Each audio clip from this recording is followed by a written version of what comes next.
Conseil des ministres a adopté un décret portant composition, organisation et fonctionnement du comité de santé. Il faut rappeler que le comité de santé a eu existence sur la base de la loi numéro 22 de 2006 du 16 novembre 2006. Ce comité de santé est le comité qui statue sur la prise en charge des travailleurs dans les questions de santé en lien avec les maladies professionnelles, les accidents de travail et bien d'autres maux qui assaillent les travailleurs dans leur cadre de vie et de profession. Et il faut dire que les maladies professionnelles ont été cartographiées dans un tableau qui permet à toutes les institutions, que ce soit au niveau national ou international, de rendre cette situation indiscutable. Dès lors qu'on cite telle maladie en lien avec tel niveau de travail, on sait très bien que c'est suite à la mise en œuvre de l'ensemble des activités connexes en lien avec la profession du travailleur que l'intéressé a contracté telle et telle maladie, et il y a des dispositions bien claires pour la prise en charge. En ce qui concerne également les accidents de travail, cette loi donnait des dispositions assez claires de prise en charge des travailleurs en cas de situation. Mais dans sa mise en œuvre, nous nous sommes retrouvés confrontés à un certain nombre de difficultés. La première difficulté, c'est le nombre de personnes qui statuent au nom de ce comité de travail. Dans la loi 28 du 16 novembre 2006, c'était 14 personnes. Mais ces 14 personnes, pour les réunir, des moments, quand il y a une situation très difficile, c'est difficile d'atteindre le quorum. En ce moment, le travailleur continue avec le mal qui le ronge, et même d'ici on va trouver une solution, c'est pas évident qu'on puisse véritablement donner un grand apport à la personne. Le deuxième élément, c'est le fait que ce comité de santé se réunissait de façon périodique. On a voulu également enlever ce côté périodique et permettre au comité de statuer dès qu'il y a urgence. Voilà pourquoi la loi 003 du 1er avril 2021, à son article 78, a permis de retoucher et prendre des dispositions qui puissent aller au plus vite et régler les questions de santé des travailleurs. Et cette loi également a permis à cet article donc 78 de prendre le décret d'aujourd'hui permettant de statuer sur les maladies qui ne sont même pas cartographiées au niveau du tableau qui porte sur les maladies professionnelles. Parce que effectivement, un travailleur, suite à sa profession, à ses exercices professionnels, peut tomber malade, mais cette maladie peut être analysée dans la mesure où elle n'est pas cartographiée dans le tableau des maladies professionnelles. Il faudrait que des spécialistes se retrouvent pour voir est-ce que ce n'est pas lié à sa profession qu'il a contracté telle et telle maladie. Donc, on a statué et puis arrêté la composition qui va passer désormais de 14 personnes à 7 personnes. C'est le médecin de la Carrefour, c'est le médecin soignant de l'intéressé lui-même, c'est un représentant du ministère de la fonction publique, un représentant de la direction des ressources humaines de l'institution à laquelle appartient l'intéressé, c'est un représentant du ministère de la Défense, c'est un représentant de la présidence du FASO, qui vont statuer pour analyser, véritablement voir, même si la maladie n'est pas cartographiée dans le tableau des maladies, est-ce que ce n'est pas une maladie professionnelle? Et l'autre élément qu'il faut prendre en compte, c'est le temps pour statuer. En principe, le ministre, dès lors qu'il est touché, il a une semaine, ça veut dire 7 jours, pour toucher la Carrefour et mettre le processus en branle et convoquer ce comité de santé. Le comité de santé, avant, il avait au minimum 30 jours pour statuer et donner le rapport définitif pour voir s'il faut effectivement prendre l'intéressé en charge ou s'il faut l'évacuer.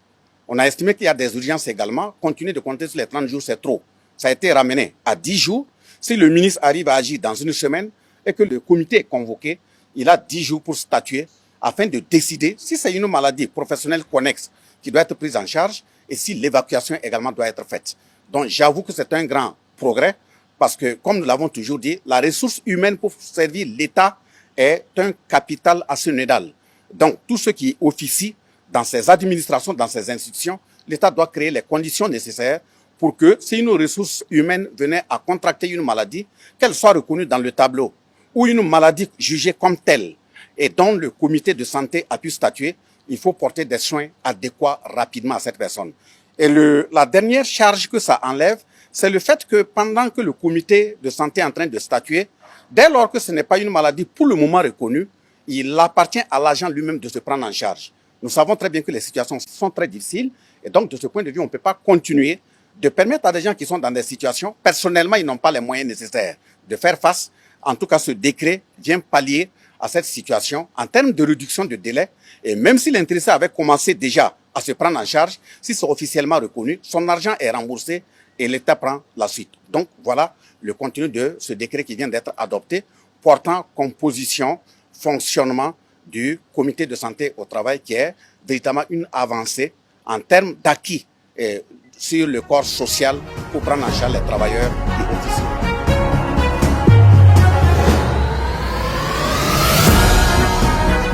Le Conseil a adopté un avant-projet de loi portant révision de la Constitution et a marqué son accord pour sa transmission à l'Assemblée législative de transition. C'est le même projet de loi qui avait été inscrit à l'ordre du jour de l'Assemblée législative de transition et qui devrait être examiné, adopté le 2 septembre 2024. Donc il a été nécessaire de faire un réaménagement technique et ce réaménagement technique étant de fond, il était nécessaire de repasser par le Conseil des ministres. Donc dans le premier projet de loi, comme il était question, c'était la révision portée sur l'article 34 qui comporte la devise et qui consacrait son changement à la patrie ou la mort nous vaincrons au lieu de unité, progrès, justice. Le deuxième article qui était dans le premier projet de loi concernait l'article 147 de la Constitution qui permettait dorénavant l'approbation des raccords qui consacrent l'entrée de Burkina Faso dans une union d'État, dans une confédération ou dans une fédération par voie législative, parce que l'actuel article 147 consacrait l'approbation de ces accords par le seul référendum du peuple. Donc, ce projet de loi consacrait la révision de l'article 34 et de l'article 147. Le réaménagement de fonds qui a nécessité à ce que ce projet de loi soit retiré et repassé par le Conseil des ministres consacre l'article 36 de la Constitution qui est consacré au président du Faso, qui comporte le titre 3 de notre Constitution. Le président du Faso, suivant le titre 3, l'article 36, consacre comme une institution. Mais dans l'exercice de ses prérogatives, de ses missions qui lui sont dévolues, le président du Faso en tant qu'institution consacrée par la Constitution est accompagné par une administration. Et cette administration aujourd'hui n'est pas reconnue. Ce n'est pas une administration spécifique qui est reconnue de sorte à permettre à ce que la loi puisse la régir et de sorte à lui consacrer une certaine stabilité qui est nécessaire à son efficacité pour accompagner le président du Faso dans l'accomplissement de ses hautes missions.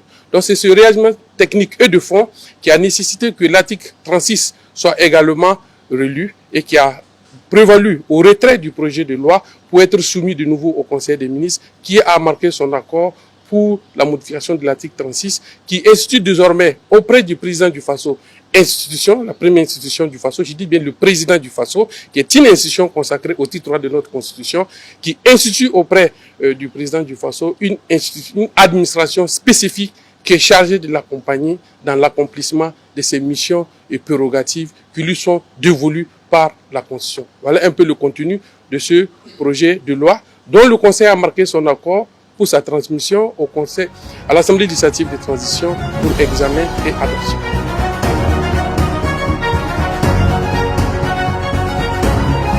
Le Conseil des ministres a adopté l'avant-projet de loi portant interdiction totale des emballages et sachets plastiques au Burkina Faso et autorisé sa transmission à l'Assemblée de transition. En rappel, face au phénomène du péril plastique que notre pays connaît, aussi bien que les autres pays de la sous-région, il a été voté la loi numéro 017-2014 AN du 20 mai 2014 portant interdiction de la production, de la commercialisation et de la distribution des emballages et des sachets plastiques non biodégradables au Burkina Faso. Après près de 10 ans de mise en œuvre, il a été constaté que ce dispositif n'est pas opérant. En effet, vous êtes tous témoins de la propagation des déchets plastiques dans nos villes et nos campagnes. et du préjudice que cela porte à nos animaux. On rappelle 30% du cheptel meurt par ingestion de déchets plastiques et la question de la santé également est en péril. Donc il est apparu nécessaire de réviser cette loi.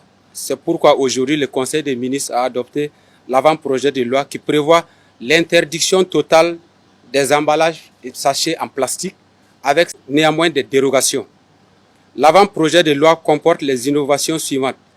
Une interdiction générale de tous les types d'emballages et de sachets plastiques, qu'ils soient biodégradables ou non. Dans la précédente loi, on parlait de biodégradables en 6 mois. Pour la présente loi, c'est interdit que ce soit biodégradable ou non. Une interdiction de tous les emballages et sachets plastiques à usage unique ou encore jetables. Certainement, certains vont demander, c'est les sachets que nous appelons généralement les sachets noirs. Voilà donc pour dire la terminologie, les sachets noirs sont interdits. Parce qu'après l'utilisation, on les jette directement, ils sont considérés comme jetables. Une hausse du quantum des peines par rapport à celle prévue par la loi en vigueur. Donc il y a des peines qui étaient prévues. Avec la nouvelle loi, on va élever le niveau pour dissuader. Il est aussi interdit le brûlage des emballages et sachets en plastique. Parce que quand vous brûlez ce type de produits, cela va générer ce que nous appelons les POPs, les polluants organiques persistants, qui vont contribuer à détériorer la santé des populations. Les dérogations prévues par l'avant-projet de loi sont pour les produits industriels directement conditionnés dans du plastique. Il s'agit de l'eau préemballée par exemple, il s'agit du lait qui sont dans des emballages en plastique.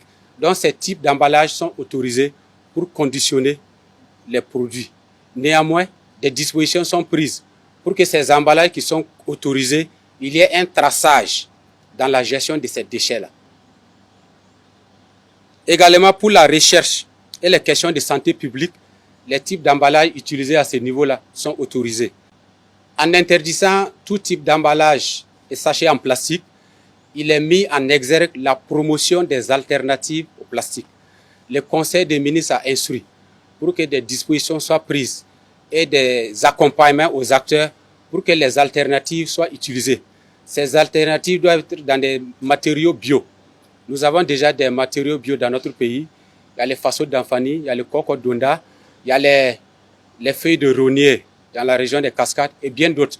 On va mettre un système en place pour que, en interdisant ce qui est plastique, le non plastique soit promu et disponible pour tous les usages.